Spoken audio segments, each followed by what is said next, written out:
Kaylee McHugh started golfing when she was just 4 years old.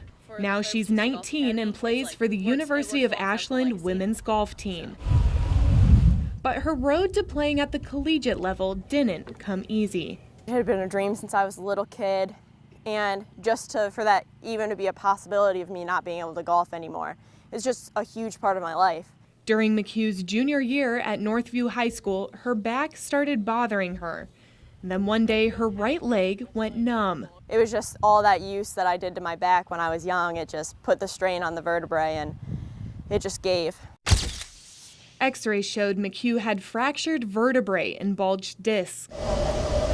She tried physical therapy, cortisone shots, and other methods. They helped with the pain, but not the numbness, making surgery inevitable. A few short days after her 18th birthday, McHugh had fusion back surgery done. 4 pins and 2 rods now hold her lower back together. I wouldn't have taken my health for granted. Just because little things like tying your shoes or, sitting up to get out of bed. You didn't think about those kind of things, and then all of a sudden being 16 and being, okay, I can't bend down to tie my shoes. While there's no clear reason as to why McHugh had this severe injury at such an early age in life, her chiropractor, Dr. Mickey Frame, says part of the problem is overuse due to sports specialization, a trend he's noticed increasing over the years and not in a good way. I will say I am starting to see a few more severe injuries in the last few years than I've seen in the past.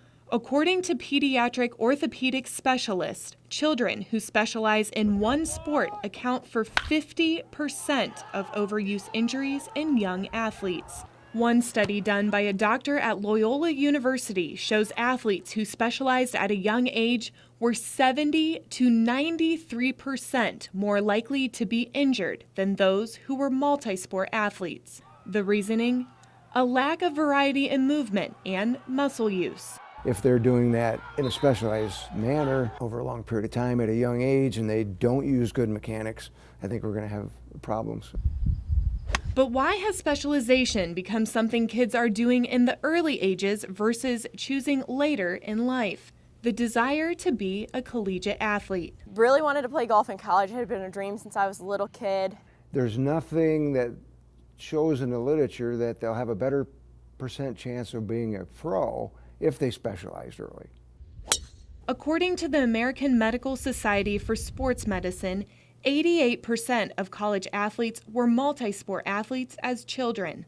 And it's not just the numbers. Coaches say it's something they consider when recruiting. And I think the more well-rounded that a player can be, that a person can be, the better. What parents need to understand is that the more variety of things you're exposed to, teammates, coaches, experiences, sports, the more prepared you are for college, because you never know what that coach or that experience is going to be like. What used to be a schedule that allowed athletes to miss their sport in the off-season while working other muscle groups in another sport, specialization could take that away. And while some specialized athletes say they would do it all over again, for McHugh, she says the opposite. I do, looking back, wish that I would have done more, I guess, just so this wouldn't have happened. Reporting for WTOL 11, I'm Danielle Dwyer.